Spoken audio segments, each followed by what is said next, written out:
Bonjour ou bonsoir à toutes et à tous. Les deux précédentes vidéos, S01, S02, S01 était consacrée au pardon, la suivante également, c'est également le cas de celle-ci. S01 avait pour titre Qu'est-ce que le pardon? Donc le but de cette vidéo était de savoir de quoi on parle quand on parle du pardon, de définir le pardon, et en particulier de remettre le pardon, de le replacer dans le cadre de la spiritualité chrétienne. Et la vidéo S02 donc était intitulée Peut-on tout pardonner? Ou est-ce qu'on peut pratiquer un pardon sélectif? Alors la réponse c'est que oui, on peut tout pardonner. Dans une perspective chrétienne, nous savons que Jésus nous demande de tout pardonner et que, comme l'a écrit Augustin d'Hippone, qu'on appelle aussi Saint Augustin, Dieu donne ce qu'il ordonne. Dieu ne nous demande rien d'impossible. Donc oui, on peut tout pardonner. Ça risque de rester de la théorie, mais c'est pour ça qu'aujourd'hui nous allons donc dans cette vidéo aborder une question beaucoup plus pratique, comment pardonner. Mais pour comprendre cette vidéo, je vous invite à regarder les deux premières. Donc qu'est-ce que le pardon et peut-on tout pardonner? Alors comment pardonner? Dans un premier temps, nous allons tout de même devoir reconnaître que le pardon est une ascèse, c'est-à-dire que c'est un domaine qui demande un effort. Ce n'est pas quelque chose qui va de soi forcément de pardonner. Quand quelqu'un nous blesse, il y a plusieurs façons de réagir et qui sont très négatives. Une de ces mauvaises stratégies consiste, comme on dit, à noyer le poisson. On peut dire des choses comme ne t'inquiète pas, ce n'est rien, et puis nous bouillons de colère à l'intérieur de nous-mêmes. Et parfois, après une offense ou une période de rupture, on reprend la situation là où on l'a laissée. On ne parle plus des raisons du conflit sous prétexte de ne pas mettre de l'huile sur le feu. On laisse couler, comme on dit. Mais il me semble que dans ce domaine, dans le domaine relationnel, laisser couler, c'est laisser pourrir. Donc ces stratégies d'évitement sont de véritables bombes à retardement dans une relation. Les tensions ne sont pas apaisées et risquent de ressurgir à la moindre occasion. Donc il est donc préférable de discuter, d'expliquer à ceux qui nous entourent que telle attitude nous a blessés, que telle habitude nous gêne, et d'expliquer ce que nous ressentons. Alors une anecdote personnelle, c'est que ma grand-mère maternelle citait parfois un dicton sicilien que je vais vous donner, non pas en sicilien parce que j'en serais bien incapable, mais en français. Il vaut mieux rougir une fois que pâlir 10 fois. Rougir une fois, une bonne fois de honte, en expliquant, même si on n'a pas l'habitude de ce genre de démarche, en disant ce qu'on a sur le cœur, plutôt que pâlir à chaque fois que notre prochain agira d'une façon qui nous heurte. Autre stratégie effroyable, après le noyage de poisson, c'est la rancœur assumée. Tu es allé trop loin cette fois-ci, je ne te pardonne plus. Et nous restons fâchés avec la personne qui nous a blessés, et alors l'amertume nous dévore, étrangle notre joie, elle étrangle notre paix et notre spiritualité, notre relation avec Dieu. Il est bon d'informer la personne que l'on a l'intention de la pardonner. C'est déjà un moyen de mettre cette personne devant ses responsabilités en tant qu'offenseur, et cela nous place, nous, non plus en tant que victime, mais dans une situation de personne qui est en train de se reconstruire, d'une personne en chemin. C'est aussi une façon de poser un jalon pour restaurer la relation. Elle n'est pas restaurée tout de suite, mais on explique quand même à la personne qu'on a en face de nous qu'on s'est mis en chemin, on essaie d'évoluer dans le bon sens. Alors je reconnais toutefois que cette démarche qui consiste à dire à quelqu'un je veux te pardonner est parfois difficile parce que les gens ne comprendront pas forcément. Tu veux me pardonner mais tu ne me pardonnes pas tout de suite. Qu'est-ce que ça veut dire? On a des fois l'impression que le pardon c'est quelque chose qui doit nous tomber dessus comme ça. Et puis parfois c'est carrément impossible de parler, de communiquer. Bien souvent quand il y a eu un différend, bien la communication est rompue. Mais en tout cas, dans la mesure du possible, c'est bien de s'expliquer avec la personne et de dire, voilà, je suis dans un processus où je tâche de renoncer à la rancœur et d'effacer l'ardoise, et tout en reconnaissant qu'on n'a pas forcément la capacité de le faire en un clin d'œil. Prenons garde aussi à ne pas prononcer la phrase je te pardonne comme une formule magique. D'où le fait justement parfois de devoir prendre son temps et de le dire. Rappelons-nous que le pardon, encore une fois, est un processus et c'est possible pour les petits conflits du quotidien de dire bon ok, je te pardonne, on passe l'éponge, on n'en passe plus, etc. On n'en parle plus. Mais pour, je dirais, les gros dossiers, veillons à ne pas mettre la charrue avant les bœufs et informons plutôt notre interlocuteur de notre cheminement. Alors une deuxième chose, c'est que mieux vaut prévenir que guérir dans le domaine des différends, donc et des conflits et du pardon. Une des clés du pardon est de ne pas laisser pourrir une situation, de ne pas laisser la relation s'engluer dans l'amertume. Renonçons aux bouderies, cessons de ressasser sans cesse les défauts de l'autre, de remuer sans cesse le passé, renonçons aux reproches incessants, aux vannes et autres prétendues plaisanteries qui finissent en harcèlement et qui rendent la vie insupportable. Le harcèlement moral est une violence au même titre que le harcèlement physique. C'est même reconnu par la loi en France depuis quelques années. Il existe des couples où il existe aussi des relations parents-enfants très violentes, où jamais un seul coup physique n'est porté. Ainsi, le fait, par exemple, pour des parents de se disputer sans cesse ou très souvent en présence de leurs enfants, est une forme aussi de maltraitance adressée aux enfants. Non seulement une maltraitance réciproque dans le couple, mais aussi une façon de maltraiter les enfants. Il existe des reproches incessants qui sont justifiés lorsque les comportements insupportables sont tenaces, quand c'est tout le temps comme ça, que ça recommence sans cesse. Mieux vaut éviter les comportements agaçants qui vont provoquer les reproches. Le pardon, c'est bien, mais pour construire une relation durable et solide, il est encore mieux d'éviter de s'infliger des souffrances avant que le pardon devienne nécessaire. Dans une relation de couple, dans une relation familiale ou dans une vieille relation, une ancienne relation d'amitié intime, durable, on oublie bien souvent le b.a.-ba de la relation humaine, la charité, le respect et la politesse. Dans une relation de couple, dans une relation amicale, familiale, eh bien, si on était charitable, respectueux et poli, donc à l'égard de son conjoint, de ses enfants, de ses parents, de ses frères et sœurs et de ses amis intimes, on éviterait bien des souffrances, bien des situations de rancœur et bien des ruptures, et dans bien des cas, le problème du pardon n'aurait pas besoin de se poser. J'ai toujours dit à mes enfants, dès le plus jeune âge, que l'un de leurs biens les plus précieux, c'était la relation qu'ils avaient l'un avec l'autre. Un des biens les plus précieux de mon fils, c'était d'avoir une sœur, et l'un des biens les plus précieux de ma fille, c'était d'avoir un frère. Et j'ai donc toujours beaucoup insisté pour qu'ils se pardonnent. Et très tôt, ils ont appris ce verset biblique, que le soleil ne se couche pas sur votre colère. Cet enseignement de Jésus est l'une des bases sur lesquelles ils ont fondé leur affection et leur solidarité, et grâce auxquelles, devenus adultes, ils sont donc aujourd'hui liés par des liens très forts, et ils sont tout à fait conscients de la chance qu'ils ont pour lui d'avoir une sœur, et pour elle d'avoir un frère, et ça se confirme de jour en jour dans des moments parfois difficiles. Et pas uniquement d'ailleurs, dans les bons moments également. Une troisième chose, c'est que le jugement est mis au risque du pardon. On juge des fois un peu rapidement l'autre, et si on réfléchit à ce processus du pardon, notamment tel que nous l'enseigne la spiritualité chrétienne, eh bien on se rend compte que finalement le pardon vaut mieux que le jugement. Donc le jugement est mis au risque du pardon. Une des clés du pardon nous est donnée par Jésus lui-même. Alors qu'il est sur la croix, Jésus adresse cette prière au sujet de ceux qui le torturent et qui le mettent à mort. Jésus prie en ces termes, « Père, pardonne-leur, parce qu'ils ne savent pas ce qu'ils font ». Ceci en Luc 23, verset 34. Souvent, la personne qui a mal agi contre nous se croit dans son bon droit, et nous croyons dans le nôtre, parce que nous n'avons pas les mêmes valeurs, nous n'avons pas reçu la même éducation, et nous n'avons pas eu accès à la même lumière.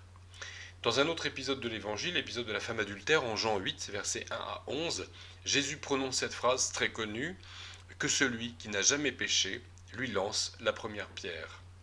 C'est l'un des fondements de la non-violence chrétienne, ce verset, et de l'abolitionnisme, du militantisme de beaucoup de chrétiens contre la peine de mort.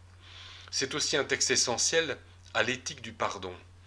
Ici, donc, dans ce texte, Jésus nous montre que nous ne sommes pas en mesure de condamner notre prochain, car nous aussi, nous faisons le mal.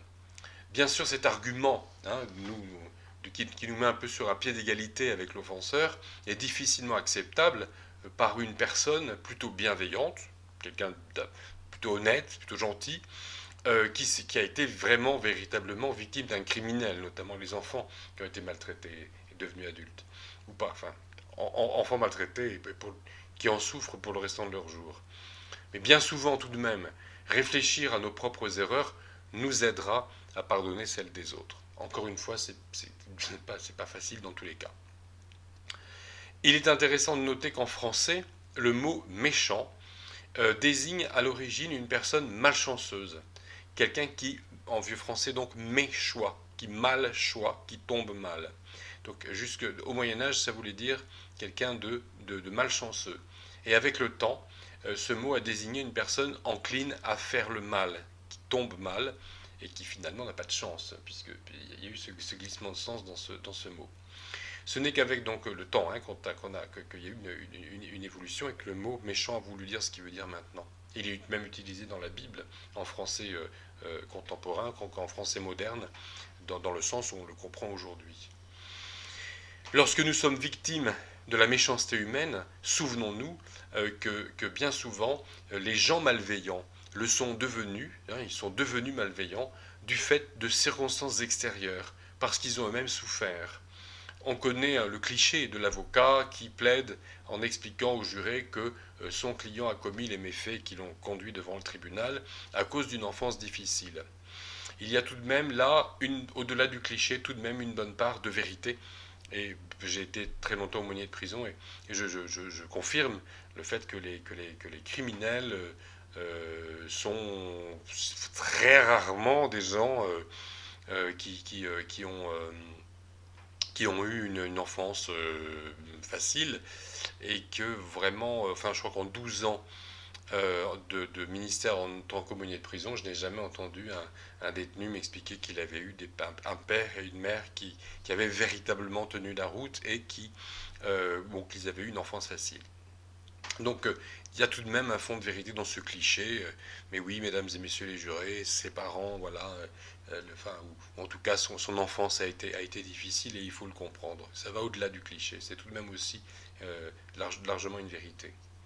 Donc les personnes qui nous ont fait du mal le font parce qu'elles ont été blessées et qu'à travers nous, elles cherchent inconsciemment à se venger de quelqu'un d'autre. Là, je ne parle pas donc uniquement des criminels, mais en règle générale, les gens malveillants.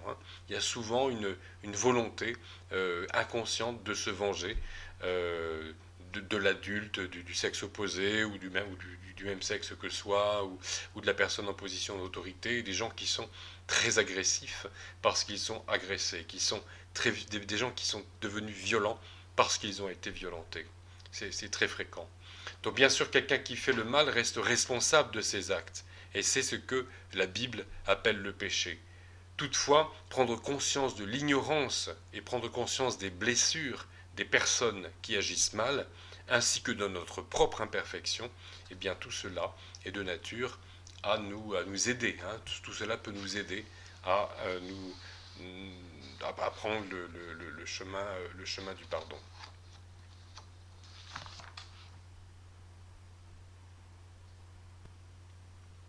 Alors je vous propose à présent d'examiner quelques cas concrets.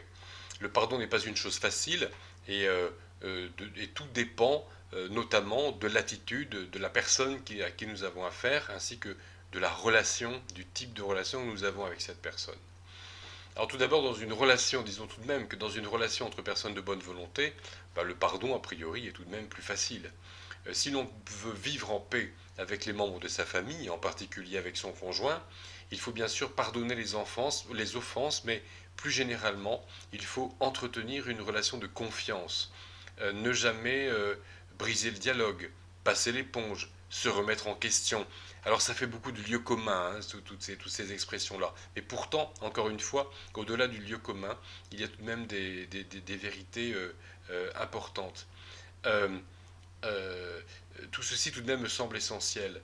Une relation durable nécessite un travail chez chacun des partenaires. Une relation qui va de soi selon l'expression qu'on utilise souvent quand on est très amoureux, eh bien, elle ne reste pas telle qu'elle pendant très longtemps, forcément. Les difficultés se font vite connaître. Donc le bonheur d'être ensemble, la compréhension réciproque, l'affection, l'amour, l'amitié demandent un travail de tous les jours.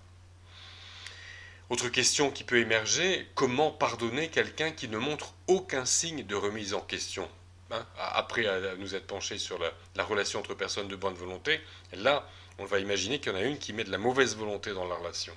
Et nous sommes toujours placés devant cette exigence morale ou cette volonté de pardonner. Alors si la personne qui nous a blessés se repent, nous pouvons laisser la blessure derrière nous et avancer, ensemble, réconcilier.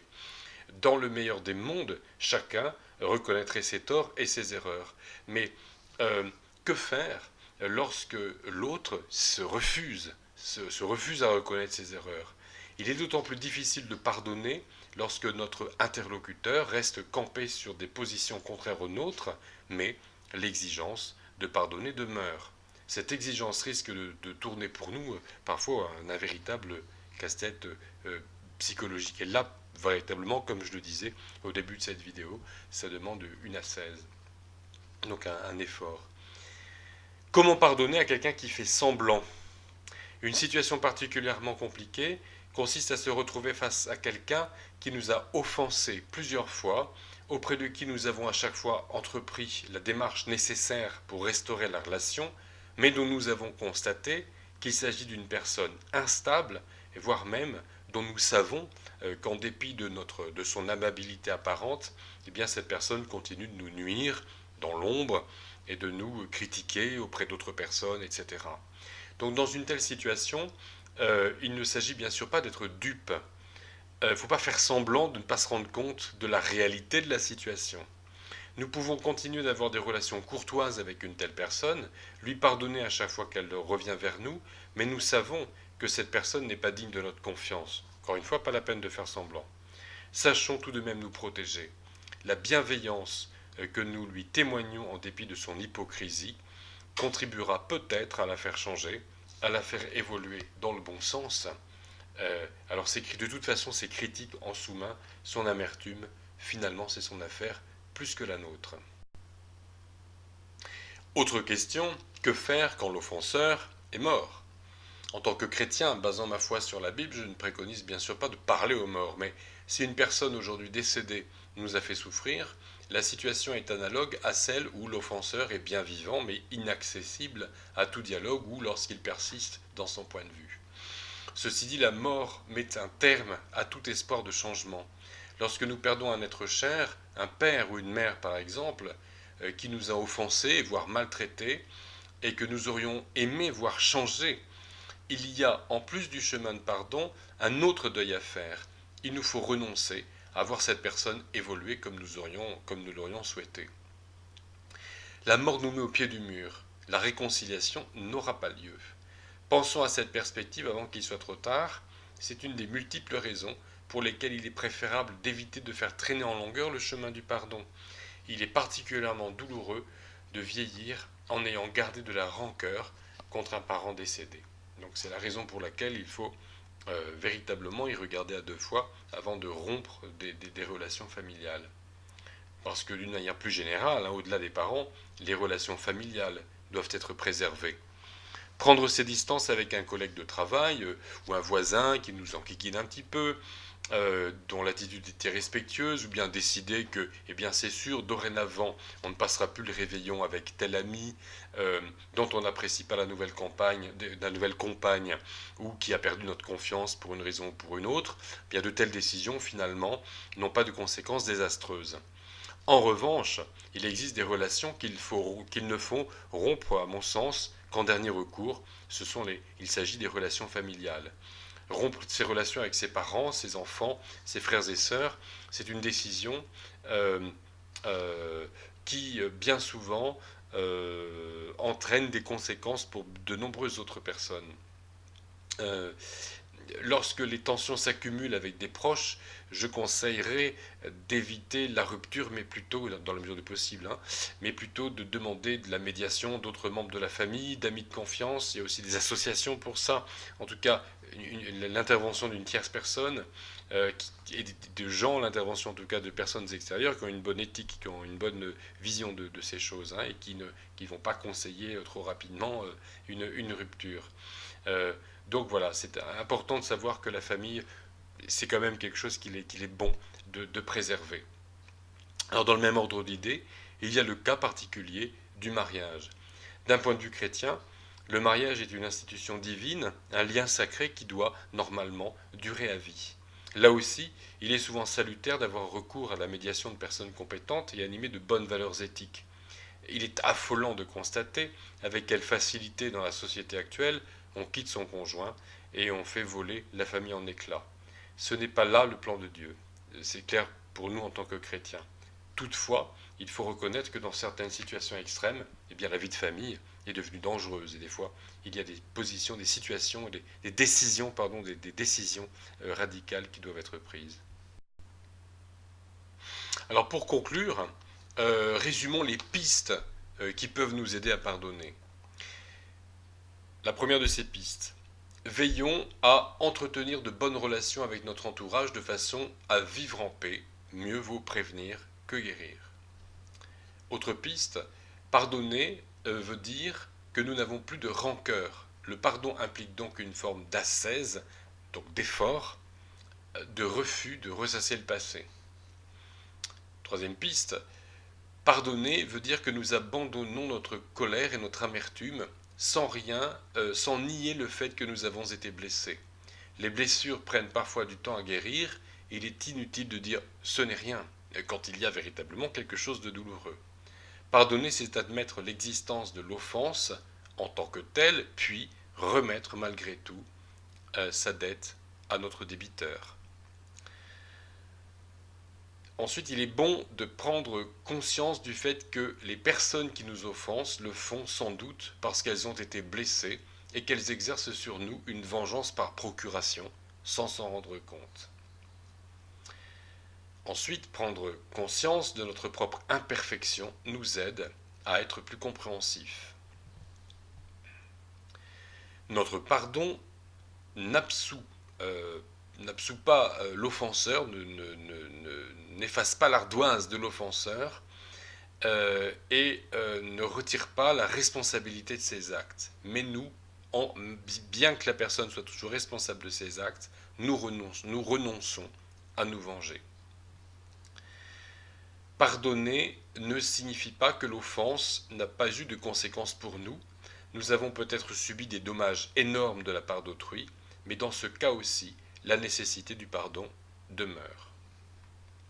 Autre piste, autre sujet de réflexion, il est souhaitable de garder ces distances vis-à-vis de personnes qui nous ont fait du mal, que nous avons pardonné, pour qui nous n'avons plus d'amertume, à l'égard de qui nous ne ressentons plus de rancœur, dont nous ne voulons plus nous venger, de personnes que nous avons pardonnées, mais dont nous avons toutes les raisons de penser qu'elles sont toujours disposées à nous nuire et à nuire à notre entourage. Il est écrit, les mauvaises compagnies corrompent les bonnes mœurs, en 1 Corinthiens 15:33. Enfin, pardonner peut impliquer d'entrer dans un processus plus ou moins long. Il est écrit que le soleil ne se couche pas sur votre colère, donc je le répète, Éphésiens 4:26. Cependant, lorsque l'on sort spolié, blessé, meurtri, brisé, détruit, endeuillé par autrui, pardonner peut exiger du temps.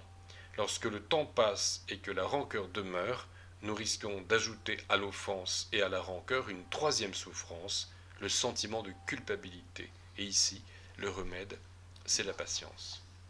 Je vous remercie pour votre écoute et puis je souhaite vous retrouver rapidement pour les prochaines vidéos. Dans la série S comme spiritualité, il y aura bientôt d'autres vidéos dans la série A comme apologétique, l'apologétique étant la défense de la foi. Donc cette chaîne Foi Vivante Vidéo reste au service de ceux qui veulent s'approcher de Dieu par Jésus. Merci encore pour votre écoute et que le Seigneur vous bénisse.